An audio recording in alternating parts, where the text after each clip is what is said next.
श्री महाकालेश्वर की विस्तृत पावन कथा। न कालम कालाय नमः, जो स्वयं काल को भी निगल जाए, वही है महाकाल।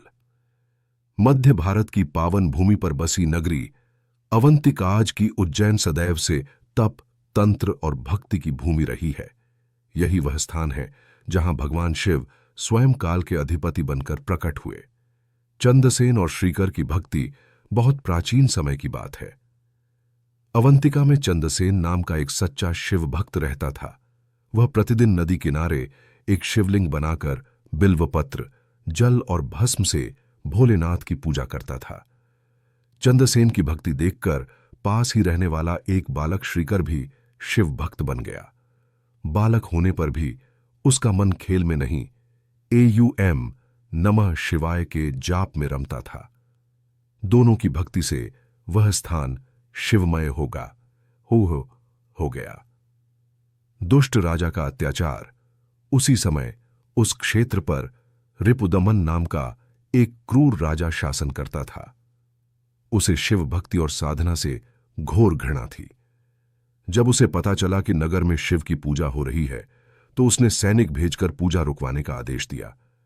सैनिकों ने शिवलिंग को तोड़ने का प्रयास किया, भक्तों को बंदी बनाया और चारों ओर अत्याचार फैल गया। भक्तों की करुण पुकार।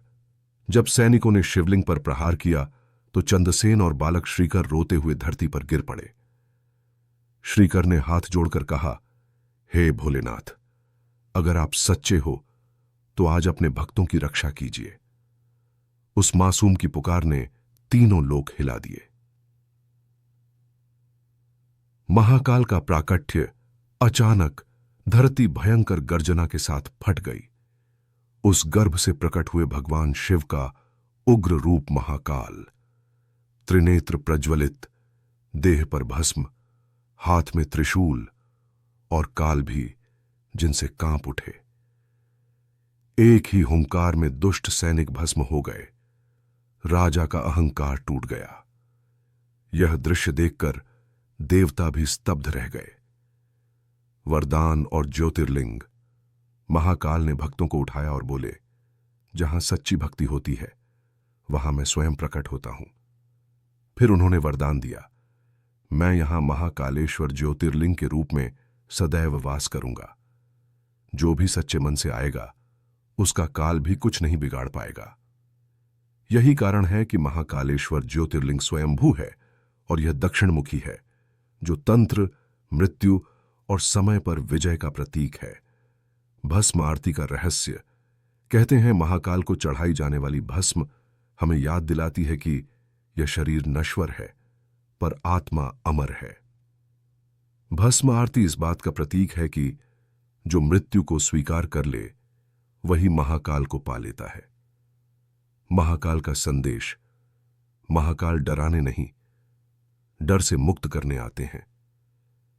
जो उनके शरण में जाता है, उसे मृत्यु का भय नहीं रहता। काल उसका कुछ नहीं बिगाड़ पाता। जीवन में निर्भयता आती है। समापन। आइए हम सब मिलकर कहें, कालों के काल, भक्तों के रखवाले, अवंतिका के राजा, जय श्री महाकाल। हर हर महादेव।